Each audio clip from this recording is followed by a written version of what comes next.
went into this space of me start rapping, and me and Brat start doing like going back and forth, doing things, this, that, and the third, and we did the "Sleeping in My Bed" remix, right? That shit was monster. We did the "Sleeping in My Bed" remix. This was like the first song that New York had really ever really embraced that I did. Now you gotta think, from this whole time when I was staying here in New York, I had sometimes left, and I took them to see Red. I took the record to Red Alert and Chuck Chill Out, and Chuck Chill Out was like, nah, this ain't, nah. I can't play this. Take that country shit back. Chuck still like that. Oh yeah. So he ain't changed. I always had this thing where I kept trying to get my records played in New York. Out on the radio 2025. Chuck still be doing that? Yes. I listen to him every week on BLS. Yeah, I like that. He's still cursing dudes out. I like that. He ain't never changed. Yeah, but by the way, that just made me just like, I gotta get a record in New York. Like, I gotta get a record in New York. So I wasn't thinking about Sleeping in My Bed being that record, but I always wanted a record that when I got to New York, I turn on Hot 97, I hear my music, right? So Sleeping in My Bed became like one of the hottest records in New York. Flex was playing it at the Tunnel. It was an R&B record. They weren't playing on R&B at the Tunnel, right? He was playing this. He's like, JD, you got to come to a party at the Tunnel. Sleeping in My Bed is going crazy, right? So Sleeping in My Bed going crazy. And then we had the photo shoot, The Great Day in Harlem. Remember that? I was there. With all the rappers out there. All of y'all was out there, right? Looking like a baby on a fucking picture. That's in my store right now in the Bronx. Yeah. You looking like a baby out there. Yeah, so we come to New York and go to Harlem, do this, and then that's when I met Hov, right? And on my way to the shoot, I'm listening to the Clue tape, and Hov took the Sleeping in My Bed beat, and he took my cadence and y'all want to dance, I'm going to make you dance. He took all of that and did a freestyle. So then I'm in the car like, oh, this nigga know me. Yeah, he fuck with you. I'm like, he really know me. He done paid attention to my whole shit. So I wasn't thinking like when I seen him, I'm going to say, let's make a record. But somewhere in my mind, that's what happened, right? So when I seen him out there, I'm like, yo, I heard you just do my whole little flow on that Clue tape. You need to come to Atlanta, we make a record. And he's like, all right, he gave me his number. So I went back home. All my mind was that I'm going to make this record with Jay-Z. That's all I was thinking about. I'm going to make this record with Jay-Z. I didn't know what the record was going to be, but I'm like, I'm going to make this record with Jay-Z. Long story short, he came to Atlanta. And I went to pick him up. And when I'm driving to the airport to pick him up, I'm listening to Can't Knock the Hustle.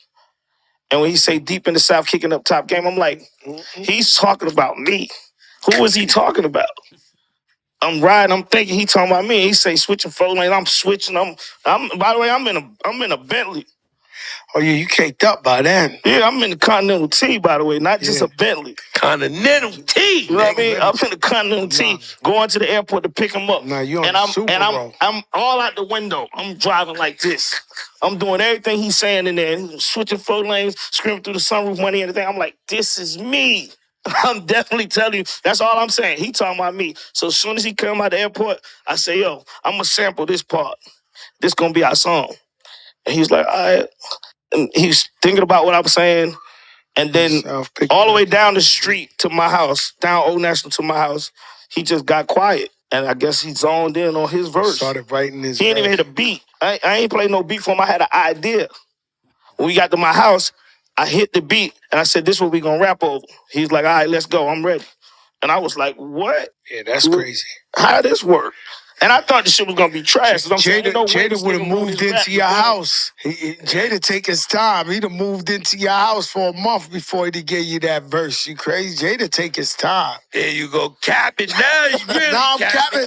I done flew to Atlanta for other shit and went in studio and gave him verses. Yes. Is that a fact or not? Yes. Ladies and gentlemen. I got to fuck with the guard. But my thing is... He's one that can catch me. Come over, kiss it. Money lay this ain't for me. Thing. Drop this for the brat. Money ain't a thing. It's one of the ones. Up here, it felt like that was the mergence of down south in New York. Like it was. You know, it felt like that was the shit. It was. And y'all was talking that shit legendary. Great. You know, whose idea was the video and all that? The video was crazy. Everything about that. It was me, Hov, and Free. Shout out to Free May. We was just like, we was trying to just figure out how to do the dumbest shit we could possibly do at that particular point in time. You know what I mean? I know. And we were supposed to have a horse race where we both was riding a horse, but both was like, I ain't riding no horse. And I'm like, shit, I'm gonna ride the horse. You can put your girl on the horse, I'll race her. And the way we start talking to each other, that's how the video was. Like, all right, we'll bet 100,000, nigga, let's go. Right? So then everything was just like, let's do it. Let's go over top. So Yeah. we wrecking Porsches and everything at the video shoot. Real life. Yeah? Yeah. Oh, so y'all was just dumbing out. No. So at what point do you hear Outkast? Well, Outkast is out at this point. Outkast is out. Like, Outkast came out. Outkast was out. Like I said, Outkast came out right after Chris Cross. I'm Tupac, man. I'm back. You can't deny that Jermaine Dupri was a hustler. But man, Kate Williams exposed you for being a pedophile, brother, with Diddy. If you don't believe me, hear it from Kate Williams. Watch. What's happening, Puff? I'll be back to you if JD ain't had enough. Yeah? Jermaine Dupri, king of the pedophiles, if you ask me, baby. Shit. Jermaine Dupri, small as a child. If I was fucking Janet, she'd already have a child. You grown-ass niggas with gap teeth that need braces. Bible says everything will be revealed. Bible says you reap what you sow. Remember that Diddy. Let's go. King Goods. Subscribe to the Prophet channel. Oh, they got you.